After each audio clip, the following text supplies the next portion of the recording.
కుప్పమనాకు, అదే నూదిసాకు, దీని పేరు ఏం పేరు? సిరినెల్లి ఆకు. సిరినెల్లి ఆక. ఇది సిరినెల్లి ఆకు. ఇది నూదిసాకు. ఇది ఎందుకు తినాలి, ఇది ఎందుకు తినాలి, అది ఎందుకు తినాలా? ఇది వచ్చి బాగా నూరి తెల్లగుడ్డ అవుతే దాంట్లో కలిపి తాగేస్తారు.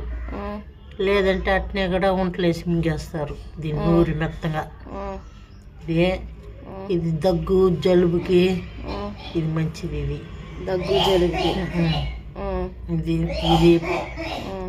ఈ 3 పుట్టుమారు పెట్టి పసుపు పిండి దగ్గు జలుబు పట్టుకుంటే దాన్ని తగ్గిస్తే శల్యంతో వచ్చేస్తుంది. బిడ్డలకి పోయేస్తాం, మనం తాగొస్తాం, అన్నిటికి మంచిది. ఇది కూడా సరే.